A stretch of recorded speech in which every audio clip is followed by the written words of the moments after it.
All right. Hi, Surrey School District, and anybody else watching on YouTube live right now. My name is Daniel Toe. I am a district principal in the Surrey School District, responsible for summer learning, mental health and wellness, as well as programs for at-risk and vulnerable youth. And every month, we are going to be putting on a mental health and wellness 40. Primarily, it's professional development for our staff in the Surrey School District, but because it's on YouTube Live, anybody else watching, whether you're students or staff from other districts, teachers, friends of ours, you just happen to want to watch me on YouTube for some reason, we're just glad to have you here. Hopefully, in the 40 minutes that we have you here, whether you're watching by yourself, you're listening to it while driving your car, don't be watching, listening while driving your car, or you're watching later after the fact, we are glad to have you here, and hopefully you'll get something about mental health and wellness for you, your families, or for your work out of these 40 minutes. You can also ask questions in the chat on YouTube. I've activated that, so if you have a question, feel free to post it there, and then we'll answer it. Now, without wasting any more time today, we're so glad to kick off our school year with Dr. Haley Watson from Open Parachute.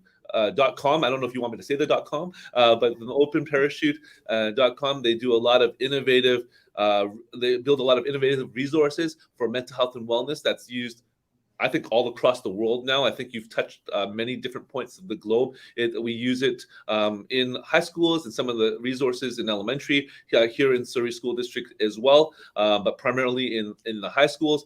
And we just are so glad to have this partnership with her. She's spoken many times to our district, and I just really wanted to, like we did last year, kick off this school year with Dr. Haley Watson. So thank you so much for coming. I appreciate you being here. You said you could use me as guinea pig, so I may not appreciate you about 30 minutes from now, but I appreciate you coming on here nonetheless right now. Absolutely. It's such a pleasure to be here.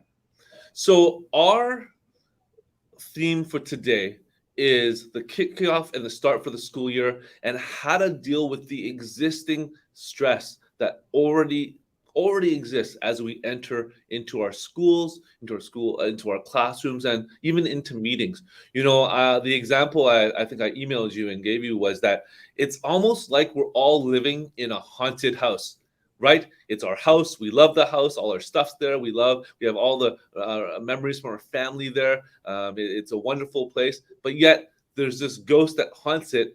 Not a dangerous ghost necessarily, but sometimes dangerous. But it annoys us when we eat. It annoys us when we're sleeping. The ghost is just there. And it almost seems like this year, in our, I think, third or second and a half, 2.5 years of a global pandemic, we're now almost reached a new normal that doesn't feel quite right. It's almost like everything's gone back to normal, kinda.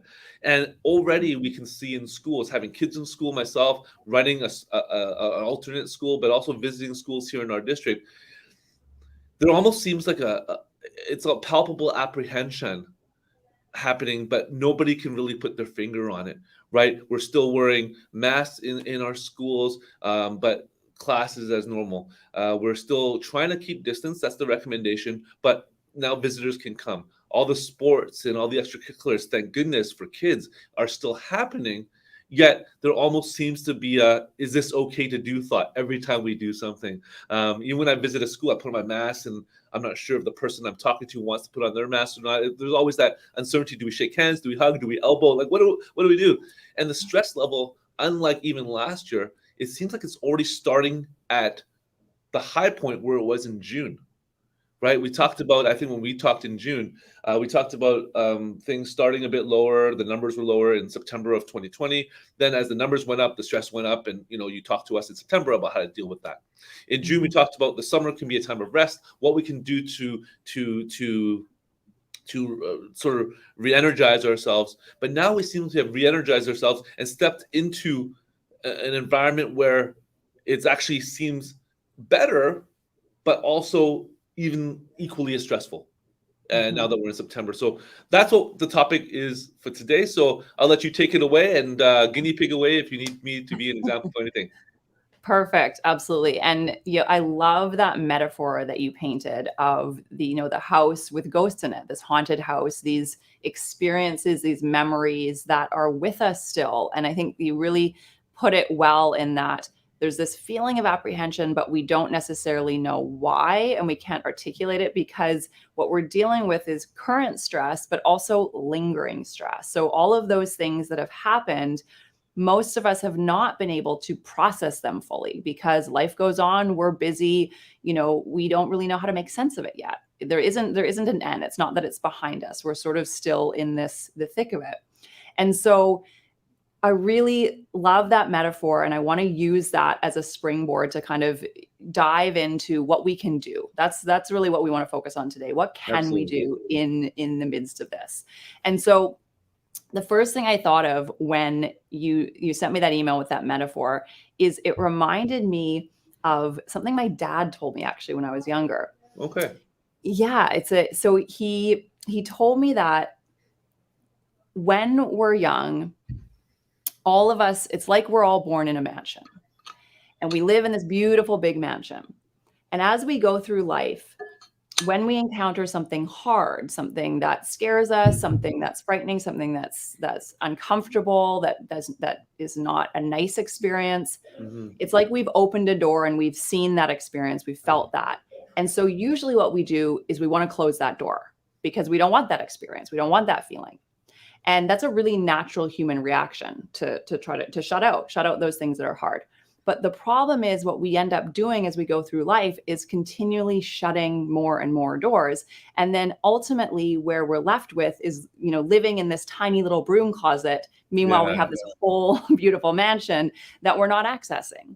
And so that's what sprang to mind. And I think it's a really good context to talk about this because I think the ghosts of COVID are also just reminiscent of the ghosts of all of our lives. This is the truth of our reality that COVID has just highlighted for us, that when things are hard, when things are stressful, and we do that thing, which is what we all do, where we just try to push on and get through it. And it's a cultural phenomenon. It's not even necessarily a personal, wrongdoing. It's just, that's what we were been taught, right? Just carry on. It's sort of how we all operate.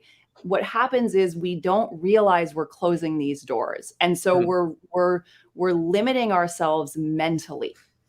And so what I really want to focus on is the things that we can control, because there are so many things in this situation that we're living in now and in our lives in general that we simply can't control. We can't control the changes that are happening. We can't control the uncertainty. Right. We can't control how other people are acting. We can't control rules and regulations. We can't control any of those things. And so what I want to focus on today are the things that we can control, which is the doors that we choose to open or close in our minds. Yeah. And so, when we think about these ghosts, what we want to do is actually intentionally move towards them, open these doors, look inside and see, what is this ghost? What is this lingering sensation? What is this lingering experience? Yeah. How can I relate to it, learn about it, and then choose what to do with it so that I can decide if I want to leave it behind, if I need to process it in some way, if I need to do something to support myself.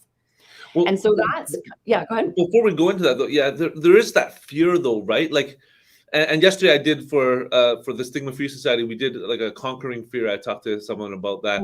But there is that fear. Like when you open those doors, like do people even want to open those doors? Because when we open those doors and look inside, we may not like what we see. Right? Absolutely. Absolutely. Yeah, absolutely. And this is one reason there's a stress there, right? So absolutely. And you really actually hit the nail on the head. What we're scared of more so than the thing itself is the fear of the thing itself. It's like we are fearful of fear. We are fearful of what is it going to feel like? What is it going to be? What is it going to mean? And that fear blocks us for actually seeing what's really there. I mean, it's so ironic the way we do that to ourselves, but we'd rather be blind to it because at least there's a familiarity. There's actually, that reminded me of a really great metaphor of, a person is walking along in the dark. It's pitch black. They don't know where they are and they fall off the edge of a cliff. I've done that. Small cliff, really small cliff, but yeah. Okay. Fall off the edge of a cliff and grab onto something for on the side of the cliff, like a rock or a root, a tree, and just holding on for dear life, and really gripping this rock, and it's pitch black, so don't know, spend this harrowing night, sweating, fearful, gripping, painful, the whole thing. And then finally the sun rises and they look down and they realize, oh, there's only a foot beneath me on this cliff. And so they simply could simply just sit down, right? So That's might have been literally your what happened experience. to me. Yes, in North Okay. Vancouver. I won't say where. Yeah. Oh my goodness. Yeah. So this is beautiful. So what was it like for you when you were holding on, thinking that you had to hold on there? Well, I thought I was going to die. Like I was actually, I'll tell Right. you where. It was at Lynn Canyon, like many, many years Oh, ago, yes. when I was a little Yes. bit less smart than I am now, I think. And we were walking around in the dark, which you should not be Yeah. doing in Lynn Canyon. And I slipped. Yeah. And I was Yeah. like grabbing this tree or Yeah. what. I don't even know what the thing Yes. was. It was just, and then Yes. my friends were like, "You're gonna be okay. You're gonna be okay." I'm like, "Yeah, I don't know, man. This is Lynn Canyon, right?" And then I sort of like, I guess there was a light, or it was the moon, or like through the trees or whatever. And Yeah. after about 30 seconds, it wasn't like 20 minutes. Okay. 30 seconds, I'm like, Yeah. oh, wait a minute. It's like, Right. it's actually a step. Like, those Right. steps that you do hiking? Right. It was a step. And then there Right. was actually no real cliff. But because I slipped in the dark, I thought it was the You side didn't of, know. yeah. Such a perfect example, because this is basically us all the time in life. We fall off a cliff, or someone pushes off a cliff, right? Sometimes it's not even of our own doing. Yeah. And there's that moment where it's terrible and it's scary and it's hard, but you chose to look down, right? You chose to assess the damage. You Right. could have chosen not to look down. That's us being fearful of fear. I don't even want to know. This is too scary. I don't even want to go there. And then you would have created more drama for yourself, right? You would have exacerbated that fear and then compounded that fear. That's right. Whereas when you look, then you can deal with it, right? If you'd looked and you'd seen there was a whole cliff there, that would have been terrifying. But at least you would have known, okay, now I know the action to take is somebody needs to pull me up. That's the action. Or if I even right? looked before I started walking, I would have not been afraid to fall. Yeah, absolutely. Right? Absolutely. So it's that looking that is very terrifying and takes a huge amount of courage. So it's not easy stuff I'm talking about here. It's not, oh, just simply, it's fine, just look at it. This is deep, hard stuff, because the things that come up are survival fears, right? And so, but when we do it, then we know what we're dealing with. And what happens is that the irony is, by looking directly at the fear, usually the fear actually dissipates, because there's two layers of everything. There's the thing itself, then there's everything we're adding on to it, the fear of it, the trepidation. Whereas if we remove that element, then it's just the thing. And every feeling will pass, we will get over everything, but we have to get to the meat of it. What is this really? Yeah. So what does that look like for us in school? I'm just only aware of time, and we really only of have course. 40 minutes, I know we went on a tangent. Absolutely. Yeah. That's my fault. I fell down a cliff. No. Love the story. So there are three ghosts that we will find, three types of ghosts that we will find hidden in these rooms. So I'm going to take you through a practical example of how you can relate to each of them.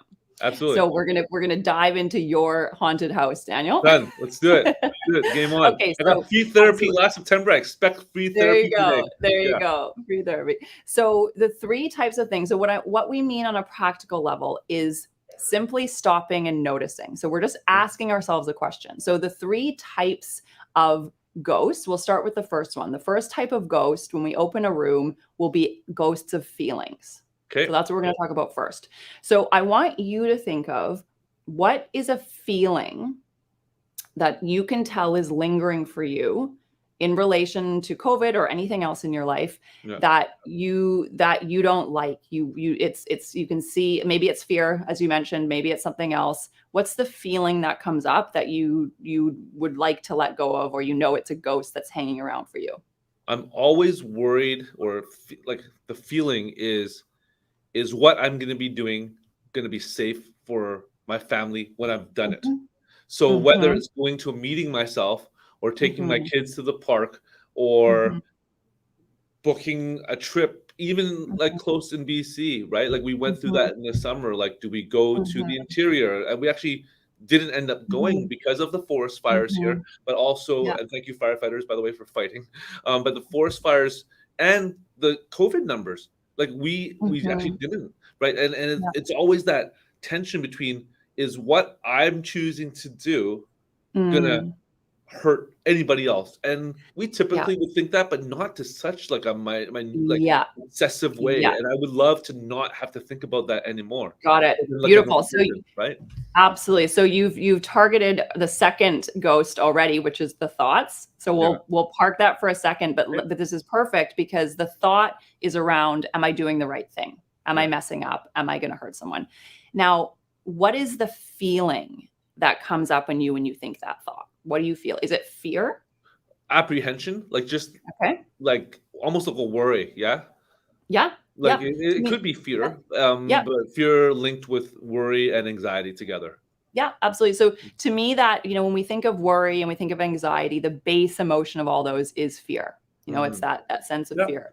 And so with fear, with this experience, with this ghost, would you rather, the desire is probably to shut that door. I don't Yep. want to, you don't want to feel that, right? I don't want to feel that. Now, the trick about feelings is that all of the ghosts of feelings in our minds exist in the same room. Okay. So if we close the door on fear, we're also closing the door on joy, on Yes. excitement, Yes. right? Because Yes. they're all together. It's either we feel or we don't feel. The Yes. only way we can get away from feelings is to cut off from them. And we cut off from them in various ways: addictive patterns, worrying, going into our head, Right. all sorts of ways that we disconnect from feelings. So because that's your primary feeling, the way in is to stop and face that feeling. So Okay. I'm going to get you to do a practical exercise Okay. where I actually guide you in connecting to that feeling directly. You Okay. ready? Yep. Okay. So I want you to close your eyes Yep. and I want you to bring up this feeling of fear. So picture a situation that is causing you that fear, like you described, that Yep. uncertainty. Am I doing the right thing? Now, I want you to tell me and see if you can locate, where in your body do you feel this fear? Okay. So you can just say it out loud with your Oh, like eyes right up in like the chest neck area. chest. Okay. So I want you to take a moment. We're going to drop the story. We're going to forget Okay. about the why. You're just going to focus on the sensation. Okay. So describe it for me. What is it like? Is it tight? Is It's it like a tight heavy? tingling. It's sort of like Mhm, counterintuitive, I guess. It's tingling, but it's tight mhm, and it's sort mhm. of like rising up and almost constricting. Do you know what I mean? Yes, Yeah. absolutely. So now I'm going to get you to do some just imagining with this. So just Okay. bear with me. If this feeling had a color, what color would it be? Oh, like a white with a red or Okay. pink. I don't know. Yeah. Yeah, Yeah. Around beautiful. there. White, red, pink. Yeah. And keep saying that. Keep your eyes closed and Yeah. saying that. So it's white, red, pink. It's tight. It's tingly. How big is it?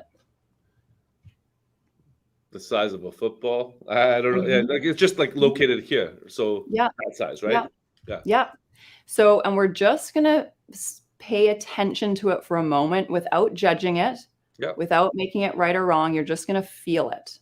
So Okay. just, I want you to breathe in and out, nice and slow. Just imagine that as you're breathing in and out, you're feeling the size of it. You're feeling the Yeah. tension. There's air flowing in your body, even though it's big, even though it's constricting, you're still breathing, you're still having airflow. Yeah. Now, as you're sitting with this, I just want you to notice another place in your body that does not feel this, that Okay. feels calm, that feels grounded. Where is that feeling? Arms and legs. So just Beautiful. surrounding the area Yeah, where it's stressful, the rest is actually quite relaxed. beautiful. Now, what does that sensation feel like? What is that relaxed sensation like? It's almost like I feel nothing. Like it's almost like you when you're floating in a Mm, pool. beautiful. Yeah. And what color would you give that sensation? Light blue, just because I said pool recently. Yeah. Cool. Beautiful. Okay, now I want you to really pay attention to both of those sensations in your body at the Yeah. same time. Yeah. So we're just noticing two different sensations and we're not making one good and one bad, one right and one wrong. We're just noticing. Here you are sitting there with two different feeling sensations. And I just want you to breathe in and out for a moment and just notice that. Okay. Okay. And now I want you to, before we finish, just notice what has happened to that original sensation. What does it feel like now? Has it changed in any way? Well, as I'm thinking about it, it's almost like the arms and legs are trying to push it in. Like I don't know how else to describe it other than like Mm. they're almost like Mhm. trying to squeeze it out. And that's knowing Yeah. myself, the way I react to stress generally. I try to let Okay. the positive and the optimism and things like that Okay. sort of squish the worry out. That's the way I deal Beautiful. with stress. So Okay. that's my Beautiful. self care method, right? What a So great catch. So what would happen if right now we didn't try to squish this worry out? We just let it be there. Just imagine that, picture that okay, actually allowing the arms and legs to just relax. They don't have yeah, to do anything. There's no problem. This feeling yeah, is not going to hurt you. We're actually just honoring this. yeah, And I want you to, this is going to be another tricky one, but imagine you were talking to this feeling, yeah. this red feeling, and we're actually listening to it. We're not trying to squish it out. We're not saying you're bad or wrong. We're actually asking this feeling, what is your purpose? What are you trying to tell me? Because feelings are simply messages, right? They're Yeah, just our body's yeah. antenna. What would this feeling say to you? What is it doing here? What is the purpose of this fear? It would be cautious, be careful. And Beautiful. I think I'm generally not a cautious, careful person, Okay. um, as evidenced by Beautiful. everything about me. And so I think it's Okay. telling me that, like, because I Okay. not that person. Beautiful. So this feeling is actually very important for you. This feeling is actually part of your self-care. You referenced Yeah. before that getting rid of it feels like your self-care, but actually it's maybe the opposite. The Oh, most maybe. Yeah. self-careful thing that you can do is actually honor this feeling, because this feeling can guide you to making careful choices, which is something that might not come naturally to you. Does definitely not come naturally to me at all. Yes.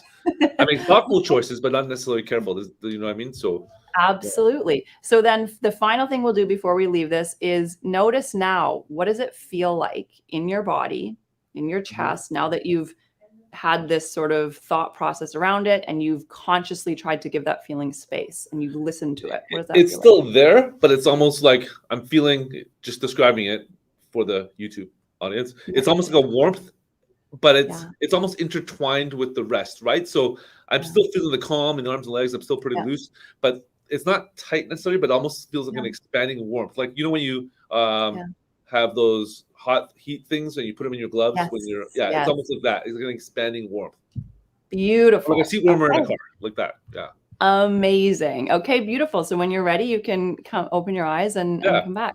There you go. So experientially, that was you walking into the room, opening the door that you haven't wanted to open, and right. actually finding in amongst all of the yuckiness is a pearl, is Yeah. wisdom, is something that can help you. And so what are your thoughts then on how that realization could impact you going forward and how you deal with this feeling for you, which happens to be fear that's lingering? you know, as I think about, my kids are now back in school, they do activities and things like that. Instead of worrying about, 10 steps down, I think taking it activity at a time, being as careful as I Yeah. can. Yeah. And honestly, and this sounds horrible because it's a dangerous disease, as we all know, but accepting what is going to Yes. come, right? Like I can't Yeah. change it if my kids catch COVID from an exposure. I Yeah. can't change it if my wife and I, even though we're Mhm. vaccinated, catch it from an exposure. I Yeah. can only do what I can. Yes. And of course, if there's rules, if they say I can't go to Hawaii, Yeah. if the governor of Hawaii says I can't come, I'm not coming. But I'm not Yes. going to plan around my fear. I'm going to plan around, Yes. doing what I can to Yeah. make things Yeah. great for Beautiful. myself and my family, Beautiful. right? And so this is how everything we do internally reflects externally. So you just accepted your feeling. Now you have an air, your mind is going towards acceptance. So this is why this stuff that we have typically in our culture felt is wishy-washy, is airy-fairy, is Yeah, feelings, mushy, doesn't really mean anything. everything we feel internally directly impacts the way we see the world. So when you go to a place of acceptance internally, immediately your mind orients towards, oh, I can accept other things. If I can accept this feeling, Yeah. I can accept everything. And so the task around your feelings then is every time you find yourself constricting, every time you feel that feeling or feel that fear, do that exercise again. It can happen in a second. Just Yeah. notice, feel your body, do that imagery where you notice and you go, I'm not going to try to push this away. I'm just going to feel it. It's just trying to help me be cautious. And you will see that underlying low level kind of anxiety will just melt away, because the fear of the fear will be gone, and it will just be the fear itself. And that will then pass every time you connect to it. So again, in this space, it wasn't easy. You always make me do not easy things. Thank you. But it wasn't easy, but it was doable because it's us conversing one-on-one, Yes. right? Yeah. But say I'm a teacher in a classroom of like 30 grade fives, or I'm a coach coaching an after school sport, and I all of a sudden have this worry of XYZ. Like, how do I deal with it in the moment when there's like people in front of me, and like, how do I even pause? Like, a lot of times I think there's a high, as I wrote to you when we were preparing for this, there's a high rate of teacher, administrator, school district staff burnout, because it's almost like we don't have the ability to recognize these feelings until we get home, and then we're just exhausted. And we don't know why, almost, right? Absolutely. And so just like anything else, it takes practice. So doing it, sitting down intentionally and saying, I'm just going to take 5 minutes. Any of you watching, if you were doing it along with it, or just anytime you sit down and say, I'm just going to feel myself. I'm going to feel inward. I'm going to notice my sensations. The more you do that, the easier it gets, just like anything else. So if you do it by yourself, even once, you will now, because you've felt it, you will be able to connect to that when you're out there in the moment. And the more you practice it, the easier it will be. So it will, of course, it's going to be hard at first. Of course, it's going to be uncomfortable. But the more you do it, just like anything else, you will be able to call that up in an instant. So you can literally be in a state of absolute abject terror and be able to connect to that feeling and come down, and the way this stuff works is, at first we notice it, a week later. Oh my gosh, I've been in a state of stress for a week or a month or a year.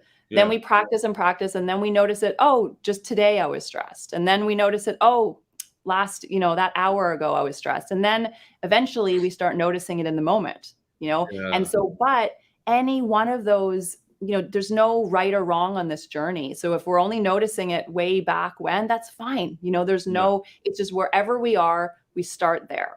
And we just start practicing how can I just notice my feeling in my body? And the more we do that, the more our brain stops relating to our feelings in a fight or flight response. And so our system can soothe. It's almost like a leveled up mindfulness. Like mindfulness is the step one. Yes. But you're like now going to like step 6, 5, 4. Like, just because I think for a lot of people, we don't even like, especially educators, we're just go. Yes. And we almost, it's like we feel we don't have the opportunity, even though we might probably do have an opportunity to take a pause during the middle of the day. We think we just always have to be on. It's like a comedian having an endless show. That would be horrible, right? Absolutely. But I think what you're saying is we don't. Like, we can even take the 30 seconds, minute to just recognize and diffuse the feeling, right? That's it. And really the question is simply, what am I feeling? And if you can if you can orient yourself to your body, that makes it quicker and easier. Because what am I feeling? If we do it intellectually, then we're just caught in the worries. But if you make it physical, because it is always a physical sensation, then you come back into your body and it soothes your system. So again, finding, it doesn't have to be a big, huge thing. You don't have to have an hour-long break to do this. Just notice it. And really it's better if we're doing this as often as possible between each meeting, before you go into the next one, just pause for 30 seconds, notice, what am I feeling? And just being brave enough to ask that question is half the battle. Because we open the door and we potentially let out a can of worms, but the more we connect to it, the less of an overflow there is. because we know, Yeah. I know that feeling. I get used to it. So in our last 10 minutes, I'm going to take everything you Yes. said and ask you a question. I think something that the viewers and something I think we experience in schools, but I didn't prepare you for this question, so I'm going to ask you and then Okay. say a little bit more Yeah. and then give you time to think about it. But it is Yeah. related to what we're saying. So a lot of times, this level of stress and anxiety and feeling causes conflicts when we interact with other people. So, Mm. like when we see for a teacher, an administrator coming into the room, we almost automatically say, "Ooh, what now?" As rather than, Yeah. what or right, Mhm. what's happening? Or we see a parent Mhm. approaching very quickly with a look, and we're like, "Oh Yeah. no!" Like, and it almost like our heightened level of stress and feeling is really affecting how we relate to other people, especially Yeah. since many of us, even during COVID, for teachers in Mhm. schools, haven't had that person one-on-one. Like I just actually literally had person-to-person meetings for the first Mhm. time in 2 years this week, right? Yeah. And Mhm. it's almost weird to like, oh, this is a real person. I can't turn this off. Yeah. I can't turn off my camera, Yeah. right? Yeah. So how do we negotiate those fears and those feelings in our new Mhm. normal Yeah. in build Yeah. kind of rebuild relationships with other Yeah. people? And I think the Yeah. last 10 minutes could be spent on that. I think that's well worthwhile. Absolutely.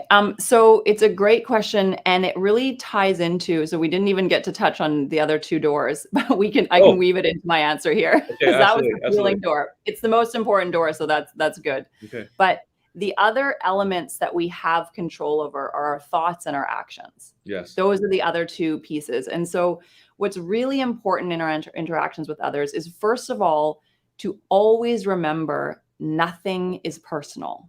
Nothing that Okay. anyone else does is ever about us. It's always about all of the ghosts that are living inside their head. Okay. So that is the number one thing to keep in mind. And so when we start from that place, that helps us a lot. But inevitably, our mind will go to making things personal, Mhm. always. Yeah. Mine does all the time, no matter how much I Yeah. remind myself of that immediately. Do they not like me? Are they mad at me? I can't believe they said that, Yeah. etc. So recognizing our own thoughts is super important. And so that was what was behind door number 2, is recognizing what is the thought that is causing me to feel this way around this person. And so really articulating, is it a thought of self-doubt? Is it a thought of, anger towards someone? Is it a thought of resentment? Mhm. So, do you want to give me an example of a thought that occurs to you when when you're in a sort of a conflict situation, a thought that comes up for you? Absolutely. So in my work, I would deal with some unhappy families, and they call me and say, "We're not happy with X, Y, Z that's happening at this place. Solve it for me right now." Right? Yes. And whether it's in person, on video, or on the phone, there is that apprehension, and in our heightened Mhm. environment, the parents Mhm. coming at you already come at you heightened. Yeah. So almost like my own Yeah. defense system is to be heightened to match them. And Yes. um, I have Yes. strategies to not do that, but maybe Yeah. some people would like to hear what your strategies are, Yeah. because mine might only Absolutely. work for me, right? Absolutely. And what is the thought that traps you? Is it a thought of, they're attacking me, I need to defend myself? Is it a thought of, I need to fix this? What I is think for the me, what it's as you know from our session last September, it's I need to fix it. I just need Yeah. to fix it. Yeah. Like, Yeah. and when they don't hear Yeah. me, it's not Yes. that it's almost like my wife will be happy. I said it's almost like I choose not to listen Yeah. automatically because I'm just trying to fix their problem, and that's causing them more apprehension. I have to dial myself back, you know? Right. Beautiful. So noticing the thought is super, super important. So if we notice, I'm going into, and this is, I loved how you said that, because as you see, our thoughts are what disconnect us from other Yeah. people, right? So Yep. they're coming at us. There's a challenge. It's there. It's real. But then all of a sudden we are putting another layer of challenge because we're interpreting what's happening through our own lens. Yeah. And so that thought, I need to fix this, I can imagine that has so many connotations from your childhood, from Yeah. everything. These thoughts drive us. So as we want to notice that core belief that we have, and it's a belief, and so then you want to start working with that belief, because this is the thing, that situation has nothing to do with your thought. Your thought is Yep. always with you. It just triggers it. Yep. So you have the power to then go away and start breaking that thought down. And so again, this is where opening the door is so powerful, because just letting yourself go there and say, why do I have this thought? And so you start Yeah. questioning it. You start breaking it down, and you start really, the question you want to ask with thoughts is why. So that gets you to the heart. So you ask yourself the question, why, and like, what will happen if? So why do I believe I have to fix it? What is the, reason, I can right? answer that because I've actually thought about this. This was a thing I just went through just for myself. I realized it's because I like to win. Like through Okay. sports and coaching is like Okay. I don't like to Beautiful. lose or feel like I've lost Yes. something. Okay, great. Beautiful. Now, Right? why would it be so bad if you lost? What Yeah, would it because mean about it's you? pride, right? I feel like my Yep. reputation takes a hit, or I feel like, Okay. oh, I'm taking a loss, and maybe the Yep. people who see me win all the time may think, oh, he's no longer a winner, right? Okay. It's pride. So It other is pride. people, absolutely. So other people won't think as highly of you. That's right. Absolutely. And what would it mean if other people didn't think highly of you? Yeah, when you think of the reality, I don't know that it really matters, but to me, like when you're But going through the we're thought, just, it's yeah, the like thought. Yeah. if they won't call me for the next thing, I won't be as Yeah. highly regarded in the work Yeah. that I do or in the place that I Yeah. serve, or depends on what Yeah. location, right? I'm in. They just won't Yeah. think highly of me. They won't call me to do this thing, and I Yeah. like feeling like people need me. That's probably what it is. I like fixing Okay. problems. I like. Yes. This is weird to admit on YouTube in front of many people, but I feel like I like being needed. Beautiful. I like fixing Yes. things. I like solving problems, right? So Yes. And I'm so grateful for you for doing this, because what you're showing is real, real beautiful role modeling, because this is what we all do. And you're not alone in this. I have exact same stories with myself. And one day I'll let you flip the switch and you can ask me all these I'm questions. not smart enough to flip that switch on you, but okay. Yeah. But so what we're getting to then is the core issue. So the core issue that I'm hearing is I only feel safe when I'm needed. If Yeah. I'm not needed, what is my purpose? Yeah. Am I okay if I'm not needed? Yeah. And I think what I love about this example is I think so many of us resonate with that. Mm. And so, but this is where you keep asking that question. And as you were doing, even when you're saying it out loud, you're like, well, I don't really think that. I Yeah. don't, it doesn't really matter what people think. But that's why these are core beliefs. They're not logical. Yeah. All of our core beliefs are not logical. So really, and again, we always cycle back to the feelings, because what we're really scared of is the feeling of vulnerability. Yeah. The feeling of I don't know what's going to happen. We're all doing everything we can to try to make something safe and secure and solid. Well, if I know where I stand, if I'm helping someone, I know what to do if I'm helping someone. And if I'm not helping someone, who am I? Where am Yeah. I? What am I?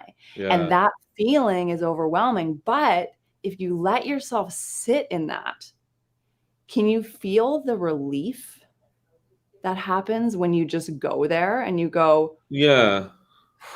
like, it's scary, but then at the same time, we start going, this other part of our brain comes up and goes, well, maybe I don't have to. There's almost like can you feel that possibility that arises when you go, maybe Yeah. let go of that? I have to be fair to you. I used an example of something I just went through maybe a few weeks ago. So yeah, realizing that Yes. I'm a lot more, actually, interestingly enough, I'm a lot more confident in Right.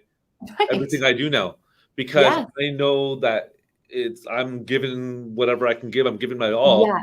and I mean, Yes. I do care if I do something horrible and people are like, "Oh, that was horrible." I'm like, okay, I'll not do that Yeah. again. But it's not a pride issue. It's not. Yes. I think they'll think lesser of me, Yeah. and I'm actually much more willing to apologize, even like say, "I'm sorry, I didn't mean Right. to mess that up. Let me do this Yes. instead," because it's not about me, Beautiful. right? It's Because about it's not me. about you. It's Yeah, no longer right? personal. And what you did is you disentangled your sense of worth from that interaction. So this Yeah, is what we're doing. So we go back to a difficult interaction with a colleague. The reason it's hard is because somehow it's triggering a part of us that thinks this means I'm not good enough, or this means yes, I'm not safe, or this means I'm not worthy. It means none of those things. It just means you're having a difficult interaction with another human being. That's it. yeah, But our mind makes this whole web. And so the way we disentangle from that is just simply going again, opening the door, asking the question, what am I thinking? Why am I thinking that? Is that a yeah, familiar thought? Do I often think that? Why do I often think that? And then we can keep going deeper and go, well, what is my early environment that might have led to that thought? Is that a thought that maybe a parent said to me a lot, or did my environment promote that thought? So we will always find there's a reason for it. It's not our fault. It's not because we're faulty or flawed in some way. It's just, we just are a product of our environment largely. So things happen, and then our mind is just trying to survive. So it latches onto these thoughts and these patterns. And then we end up recreating through our actions, which is the third piece of this. We have feelings, thoughts, and actions. We recreate cycles that are not helpful because we're believing the thoughts and we're caught in a pattern of the what we think is the only way to operate. And so it's only by slowing down and noticing, is this a feeling I can connect to and release a little bit? Is this a thought I can maybe change or let go of? And then is there one thing I can do differently here? And that's really what it boils down to in terms of sort of empowering everyone on this call. All it takes is making one change, one tiny change to feel something differently, to give yourself 30 seconds, to think a different thought, to walk outside instead of looking at your laptop for 2 minutes, whatever it is, the tiniest change, apologize to someone. Anything we do differently shifts the cycle. And I can affirm that. Yeah, because I made that shift probably at the end of the summer. Well, that's more than a few weeks ago, but end of the summer. And actually it's actually almost a relief, right? Because historically in my life and my family, I know we're over time, I'm sorry about that, but I've always been the fixer ever since like age 10, 11, like Daniel will fix it. Daniel will fix it. And it's just almost like perpetuating itself. Now I think I have to fix everything, but in the end of the summer, I'm like, it's not on me to fix everything. And when I fix something wrong, then that person's not angry at me. They're just not happy that the thing wasn't completed, right? And I can always, most things you can change. You can't. Nothing's ever really truly forever, usually, right? And except for what lives on the internet, apparently. But nothing's really truly forever. And so that really helped me in the summer, which has made my work in this very stressful the beginning of the school year much easier. Beautiful. That's it. And so it's a beautiful place for us to finish, is that yes, there are things we can't control. Yes, there are things that are hard. And, in education, like it is hard to be an educator right now. That is undeniable. And I have so much gratefulness for all of you in these roles. And we just want to remember that we do have power, and we just want to find that little bit of power. What's the one thing I can do to shift what's happening inside me so that I can exist in this really stressful environment in a way that feels a little bit nicer, that feels a little bit that I can expand to more of my potential. And if we focus on that, then we can keep moving through this really crazy time together. That's great. Well, Haley, thank you so much for your time. We are a bit over time, but to those who are watching now, and there are a few, just there's not zero, to those who are watching now and to those who will watch afterwards, we just really appreciate you watching. And if you have any questions, you can always email me. It'll be at the bottom of the video link that you can email me. And I'm happy to pass any questions on to Haley as well. She's always been really kind to our district and answering questions. But thank you so much for watching. I didn't even get a chance to ask people who are online if they have questions. So if you have them, please email them to me. Once this video loads, you'll see my email at the bottom, and you can email me at any time. Haley, again, thank you so much. We look forward to continued working with you in the district on the Open Parachute, both some of the curriculum that the secondary use, but also some of the other resources that you've provided for elementary. We just appreciate everything that you've done and our continued relationship and working together. So thank you. And thank you all for watching. Haley, don't leave as I end the broadcast. Okay, thank you also in person. But thank you all for watching. We'll see you again in a month. Have a great day. Thanks, everyone.